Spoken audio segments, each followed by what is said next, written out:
Donc comme c'est un élastique très vieux, on va le changer comme je vous ai dit. C'est un peu l'objet de la vidéo. Donc je récupère mes éléments. Voilà. Mon attache, mon sillon. Et on va équiper, comme je vous ai dit, d'un nouveau élastique. Un élastique en 0,9 qui sera un bon intermédiaire. Un peu gros pour pêcher les poissons plutôt petits en étang, un 0,9. Sauf que là, les pêches vont s'effectuer en rivière. Donc intéressant d'avoir une petite réserve de puissance. Pour pêcher du petit poisson, comme ça, si vous allez vraiment dans le détail, vous avez des élastiques en 0,5, 0,6.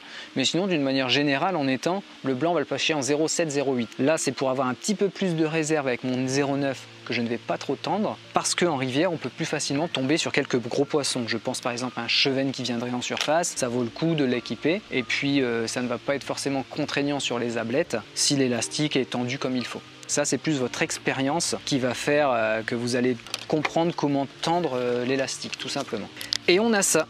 Alors ça, c'est un peu l'élément indispensable, primordial en fait, à avoir.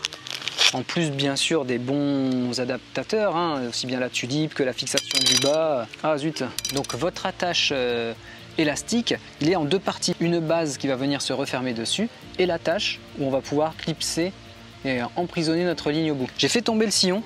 L'embase de ça est partie par terre. C'est tellement petit que je n'arrive pas à le retrouver dans l'herbe pour le moment. Donc je suis allé rechercher une nouvelle attache tout simplement. Allez, j'en étais où? La chose la plus importante à investir pour mettre et passer vos élastiques, c'est ça. Un passe élastique. Le passe élastique, c'est ça. Hop. Ça va vous permettre d'enfiler vos élastiques dans les sillons.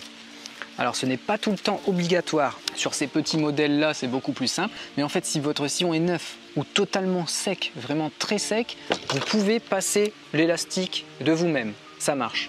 Mais dès que c'est un peu humide, c'est la super mission. Donc on prend notre passe élastique, vous l'enfilez du côté où il n'y a pas la fixation, c'est-à-dire que vous allez voir un côté, je vous montre, c'est beaucoup plus simple. Un côté du passe, vous avez ça. Et en fait, vous allez venir fixer l'élastique là-dessus, l'emprisonner et enfiler. Donc on passe notre élastique par l'intermédiaire de notre aiguille à enfiler. C'est parti. L'aiguille est passée. Maintenant, on n'a plus qu'à fixer, comme je viens de vous dire, l'élastique sur cette aiguille. Hop, avec le petit système, il est emprisonné. Et maintenant, vous pouvez passer l'élastique. Hop, c'est fait. Votre élastique est passé dans le sillon. Rangez bien le passe élastique. Super pratique. De pas trop l'abîmer. Dans le temps, vous allez voir, de toute façon, il va un peu s'abîmer et puis être moins net, mais ça fera quand même le boulot, hein. Quand vous avez tendance à beaucoup l'utiliser ou pas forcément prendre soin au rangement, il va faire des petites courbures, mais ça marchera quand même très très bien. Allez, on a fini cette étape. Nous n'avons plus qu'à fixer notre embase. Alors, fixation d'une embase sur un sillon comme ça, très simple. Vous faites une boucle, tout simplement, avec votre élastique. Mouillez un petit peu, serrez bien. Et généralement, les nœuds d'élastique comme ça, quand ils sont très bien serrés, ça bouge plus. N'ayez pas peur de ça. On verra dans les autres vidéos montage d'élastique différentes manières de faire des nœuds. Mais pour le moment, sur ce type de sillon comme ça, monobloc, ça marche très très bien. Donc voilà, vous avez vu, dans ma boucle, j'ai mis mon embase, je l'attends et c'est fini pour la partie basse. Nous n'avons plus qu'à mettre notre fixation en haut. Alors je prends un peu de rab, vous voyez, il me reste ça. Et j'ai plus qu'à fixer mon embout. Donc d'abord, j'enfile la base qui va servir à revenir sur notre nœud par la suite. Puis, vous allez mettre votre fixation. Donc vous la passez une fois. Moi c'est pareil, je vais faire un nœud direct. Donc c'est là où vous devez à peu près prétendre faire votre tension. Parce que sur ce type de montage en direct, il n'y a pas la possibilité de régler l'élastique par la suite.